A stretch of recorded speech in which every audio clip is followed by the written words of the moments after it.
wish upon a star. Makes no difference who you are. Anyone you'd like to hear will come to you.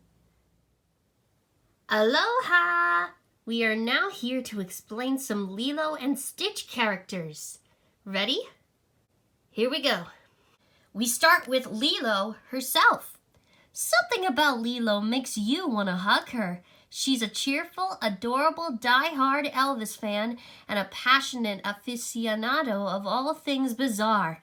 Her vivid imagination is one of her greatest gifts, and sometimes the cause of her biggest problems. It's not always easy being the most unique person on her island, especially when her quirkiness keeps her from making friends.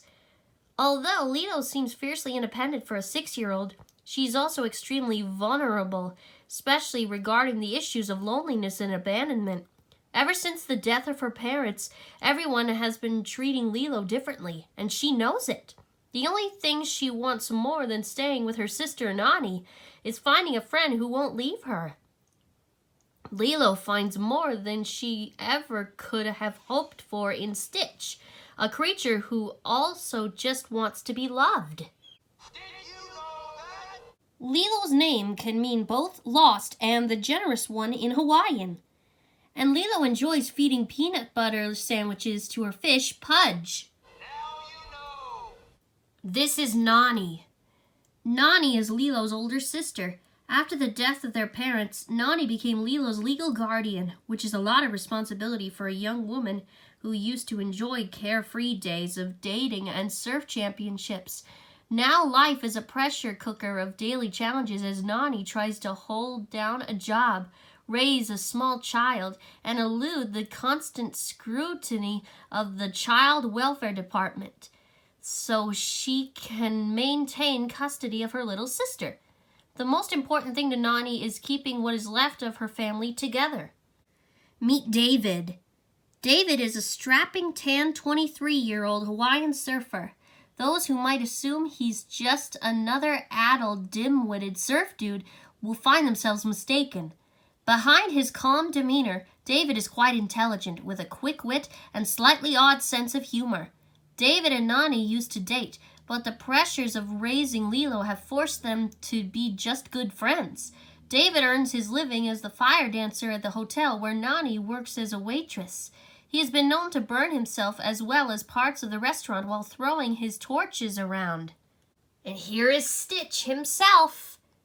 Stitch is the only creature of his kind in existence. He is the result of an illegal genetic experiment by the mad scientist Jumba, who simply refers to his creation as Experiment 626. Although Stitch appears harmless, his very existence is an abomination to all that's decent in the galaxy. Jumba engineered Stitch as the ultimate fighting machine, abnormally strong, virtually indestructible, and smarter than a supercomputer.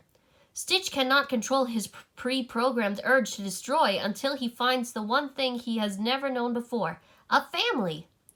Stitch is capable of speaking only a few words. Still, his big black eyes and droopy ears are very expressive and allow him to convey his feelings. He risks everything to show Nani that not only can he speak, but he loves Lilo and will risk his life for her. Did you know that? Stitch's body is incredibly dense, making it impossible for him to swim or float.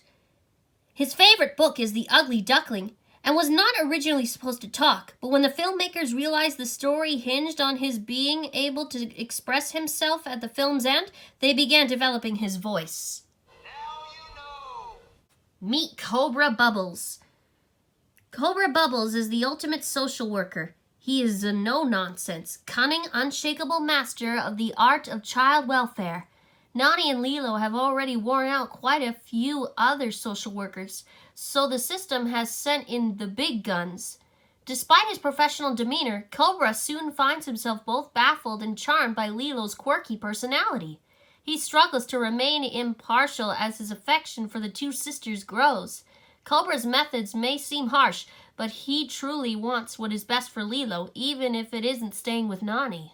Did you know that? Prior to becoming a social worker, Cobra Bubbles worked for the CIA and knows the Grand Councilwoman who wants Stitch captured from his previous work. They crossed paths in Roswell. Now you know. Say hello to Jumba, a renegade scientist. Jumba was imprisoned due to unlawful experiments that resulted in the creation of the genetic mutation experiment 626, later named Stitch. Brilliant but overzealous, Jumba is eager to regain his freedom by traveling to Earth to capture Stitch. His large frame, multiple eyes, and thick Russian accent make him an unlikely candidate for the undercover mission, but his expertise cannot be denied. He knows Stitch better than anyone else in the universe, because he created him. And this is Peckli. An enthusiastic Earth hobbyist, Peckli is uptight, nervous, and rule-bound. He's the only alien with any knowledge of the distant planet Earth. The Grand Councilwoman puts Peckli in charge of a covert mission to retrieve Stitch and pairs him with Jumba. Unfortunately, all Peckli's knowledge of Earth comes from a GAF viewmaster, so his expertise on the planet and its inhabitants is somewhat skewed, to say the least. Peckli can be a bit obnoxious, accentuated by his high-pitched voice, his know-it-all attitude, especially regarding Earth, and his tendency to panic at inappropriate times. He also has a very strong moral compass and is driven by his sense of right and wrong. And those are all the Lilo and Stitch characters. Join me next time and we'll head over to the savannah, the African savannah, and we'll explain the characters from The Lion King.